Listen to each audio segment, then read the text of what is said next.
सभा स्थल पर सीएम योगी आदित्यनाथ मंच से संबोधन शुरू कर चुके हैं। भारत सरकार के आवासन एवं शहरी विकास तथा पेट्रोलियम मंत्री माननीय श्री हरदीप पुरी जी, केंद्रीय मंत्री साध्वी निरंजन ज्योति जी, माननीय भानु प्रताप वर्मा जी, प्रदेश सरकार में मेरे सहयोगी मंत्री श्री सतीश महाना जी, श्री रणवेंद्र प्रताप सिंह जी, श्रीमती नीलमा कटियार जी, श्री अजीत पाल जी, श्री लाखन सिंह राजपूत जी, माननीय सांसद श्री सत्यदेव पचौड़ी जी, श्री देवेंद्र सिंह भोले जी, अशोक रावत जी, श्री सुब्रत पाठक जी, रामशंकर कठेरिया जी, महापौर श्रीमती परमिला पांडे जी, भारतीय जनता पार्टी के सभी माननीय विधायकगण, सम्मानित जनप्रतिनिधिगण और भारी संख्या में आज कानपुर में आदरणीय प्रधानमंत्री जी का मार्गदर्शन प्राप्त करने के लिए उपस्थित भाइयों बहनों, मां गंगा के तट पर स्थित इस औद्योगिक नगर में अत्याधुनिक यातायात की एक सुविधा प्रदान करने के लिए आदरणीय प्रधानमंत्री जी का आज कानपुर में आगमन हुआ है। मैं आप सभी कानपुर वासियों की ओर से, प्रदेश शासन की ओर से आदरणीय प्रधानमंत्री जी का कानपुर में हृदय से स्वागत करता हूं, अभिनंदन करता हूं। भाइयों बहनों, कानपुर की पहचान एक औद्योगिक नगर के रूप में रही है और कानपुर को उससे पहले पहचान मां गंगा की अविरल धारा के कारण भी रही है। कानपुर का बिठूर न केवल धार्मिक आस्था का बल्कि इस देश की आजादी की लड़ाई में देश के स्वाधीनता सेनानियों के एक प्रमुख गढ़ के रूप में भी विख्यात रहा है। और आज हम सबका ये सौभाग्य है कि देश के अंदर नमामि गंगे परियोजना के माध्यम से मां गंगा की निर्मलता का सबसे क्रिटिकल पॉइंट जो हुआ करता था वो कानपुर होता था। कानपुर के सीसा मऊ में 2 वर्ष पूर्व आदरणीय प्रधानमंत्री जी के आगमन के साथ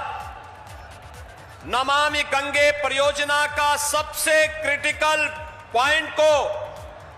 निर्मलता की ओर अग्रसर करते हुए मां गंगा की अविरलता और निर्मलता को आगे बढ़ाने का जो कार्य, कानपुर के गौरव को, सनातन धर्म के उस गौरव को पुनर्स्थापित का कार्य नमामि गंगे परियोजना के माध्यम से आदरणीय प्रधानमंत्री जी की दूरदर्शिता के कारण संपन्न हुआ। इसके लिए भी मैं आदरणीय प्रधानमंत्री जी का कानपुर की इस धरती पर हृदय से अभिनंदन करता हूं, स्वागत करता हूं। भाइयों बहनों, एक कानपुर कभी प्रदेश और देश का प्रमुख औद्योगिक नगर माना जाता था, लेकिन स्वार्थ की राजनीति ने कानपुर के औद्योगिक स्वरूप को पूरी तरह नष्ट सा कर दिया था। यहां की चलने वाली मिलें बंद हो गई,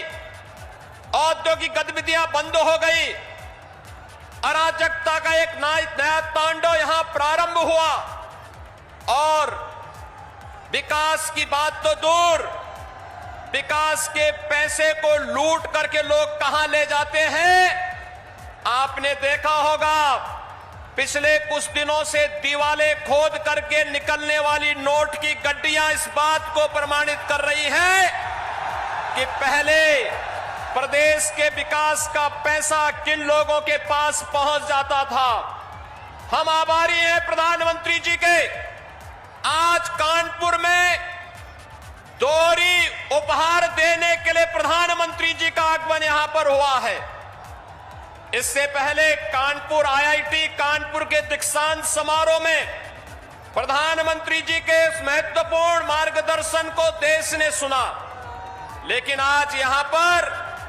पब्लिक ट्रांसपोर्ट की सबसे बेहतरीन सुविधा मेट्रो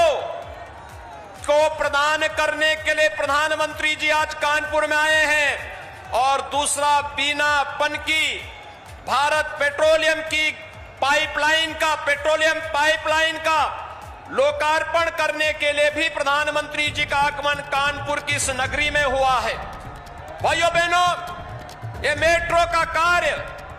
याद करिए 12 नवंबर 2019 को हम लोगों ने कानपुर से प्रारंभ किया था और 2 वर्ष 2 महीने में इस कार्य को पूरा होना था। लेकिन 2 वर्ष से 2 दिन पहले ही 10 नवंबर 2021 को कानपुर मेट्रो का कार्य एक प्रकार से फिजिकल कार्य प्रारंभ पूरा हो गया था और उसके बाद भौतिक कार्य के बाद इसकी क्लियरेंस लेने में जो समय लगा, आज उसके साथ ही मेट्रो का शुभारंभ आदरणीय प्रधानमंत्री जी के कर कमलों से कानपुर वासियों को प्राप्त होने जा रहा है। और ये 9 किलोमीटर का ये मेट्रो का कार्य कानपुर के साथ जुड़ने के साथ ही उत्तर प्रदेश देश के अंदर सर्वाधिक मेट्रो संचालित करने वाले राज्य के रूप में आ चुका है। 5 हमारे शहर ऐसे हो चुके हैं जिन पर मेट्रो की सुविधा वहां के वासियों के आवागमन की दृष्टि से जाम मुक्त सड़कें मिल सके, सुविधाजनक आवागमन हो सके, प्रदूषण मुक्त व्यवस्था यातायात के लिए मिल सके, इस दृष्टि से आज यहां पर आदरणीय प्रधानमंत्री जी का आगमन हुआ है। मैं एक बार फिर से आप सभी कानपुर वासियों की ओर से, प्रदेश वासियों की ओर से आदरणीय प्रधानमंत्री जी का कानपुर की इस नगरी में हृदय से स्वागत करता हूं, अभिनंदन करता हूं। धन्यवाद। जय हिंद, जय जय श्री राम।